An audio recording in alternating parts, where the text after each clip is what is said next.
Você sabe por que somos chamados de brasileiros? Escute essa aula. No período onde acontecia escravidão em nosso país, todo e qualquer trabalho manual era feito por quem estava escravizado.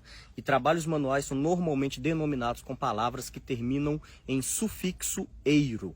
Faxineiro, cozinheiro, sapateiro, ferreiro, carpinteiro e vários outros. É muito comum a utilização do sufixo eiro de forma pejorativa, diminutiva ou para ofícios manuais. Algumas formas pejorativas. Quem tem moto é motociclista. Está fazendo alguma coisa de errado com essa moto, motoqueiro. Quem toca violino, violinista, piano, pianista, instrumentos de orquestra e teatro é chique. Quem mora no interior e toca viola, violeiro. Pessoas que moram nos periféricos e nas comunidades, quem gosta de pagode é pagodeiro, quem gosta de funk é funkeiro, quem fala mal do vizinho é fofoqueiro. Então quase sempre sufixo eiro é pejorativo, diminutivo ou utilizado para ofícios. Para nacionalidades é muito comum utilizar sufixo ano ou ex. Português, francês, holandês, japonês, argentino, chileno, americano, australiano, alguns tipo russo, turco, alemão não usam, mas é quase sempre ano ou ex. Quem nasce na Índia é indiano. E conta-se ao povo brasileiro uma história bem bonita e romantizada, que alguém sai de Portugal para buscar especiarias nas Índias, erra o caminho e por um acaso descobre o Brasil. Primeiro, não se descobre um lugar que tem gente. Não dá para descobrir a casa de uma pessoa. Segundo, entre Brasil e Portugal, a parte mais próxima, 5.600 quilômetros. Quem erra 5.600 quilômetros de uma viagem tão importante?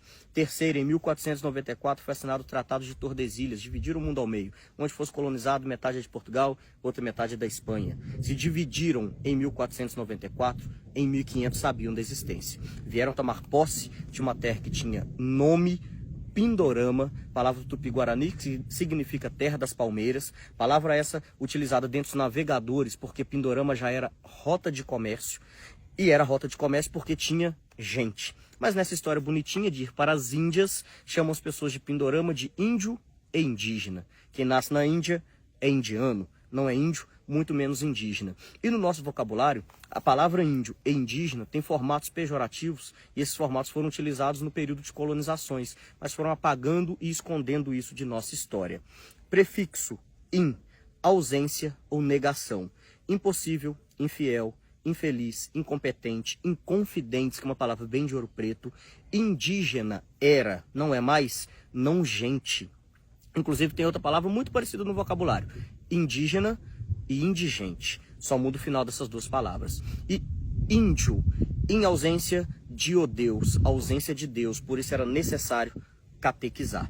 Chamar povos originários, assim deveriam ser chamados até hoje, em terras colonizadas, de índio e indígena, além de tirar a identidade desses povos, eximia o colonizador de culpa. Se não é gente, não tem alma, escravizar ou exterminar, não tem problema nenhum. E alguns desses povos que aqui já estavam sabiam como cortar e principalmente extrair pigmentos do pau-brasil. Isso era ofício. Ofício termina em sufixo eiro. Quem fazia esse trabalho era chamado de brasileiro. A única nacionalidade do vocabulário português que termina em sufixo eiro é exatamente a nossa, não tem nenhuma outra. E outras nacionalidades e línguas diferentes não utilizam. O italiano chama o brasileiro de brasiliano. Em inglês é Brazilian, em espanhol brasileiro. É só no nosso vocabulário que a nossa nacionalidade termina em sufixo eiro. Poderia ter mudado, ser brasiliano ou brasiliense, mas em uma ordem cronológica, o Brasil foi o quinto local do mundo a ser colonizado por Portugal. Nós éramos a quinta colônia e por isso éramos chamados de quinto dos infernos. Quem sonegava impostos em Portugal era mandado ao Brasil. Quem roubava em Portugal era enviado ao Brasil. E utilizou-se a palavra brasileiro, que era uma denominação para povos originários escravizados cortando pau-brasil, como nossa nacionalidade e se manteve até hoje. Com isso posso dizer que todos nós brasileiros descendemos diretamente da escravidão, independente de pigmentação da pele, lado político, religião, quer queira, quer não, que os primeiros de nós brasileiros estavam escravizados há mais de 500 anos. Aprender uma história real, não romantizada, do nosso passado é a forma fácil de compreender o nosso presente. O Brasil é um país de tamanho continental e riquezas imensuráveis e não caminha para frente, que a grande maioria de nós brasileiros não sabe de onde vem. Tiraram nossa identidade, nossa ancestralidade e nos dividiram de forma política, econômica, religiosa, regional, social, racial. Hoje somos brasileiros brigando com brasileiros, muitas vezes não sabe nem o motivo da briga, quando sabe utilizando os motivos que acabei de citar, quando o ideal era lutar contra esse sistema que vem escravizando o povo brasileiro em épocas e formas diferentes, atualmente e há mais de 500 anos. Nossa!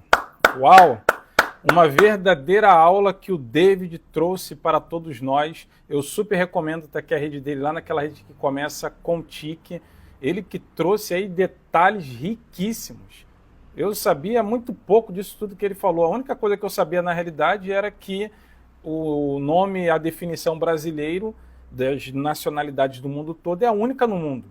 Você vê o italiano, você vê o inglês, o francês, o americano, só a gente com essa terminação diferente, porém não sabia todas as motivações, toda a história por trás disso tudo, e que triste história. E como ele falou, a gente não vai conseguir ir adiante se a gente não olhar para trás. E aquela velha máxima, quem não conhece o seu passado está fadado a cometer os mesmos erros no futuro. Agora me conte aqui abaixo, você sabia de todas essas informações que o David trouxe para a gente de uma forma brilhante?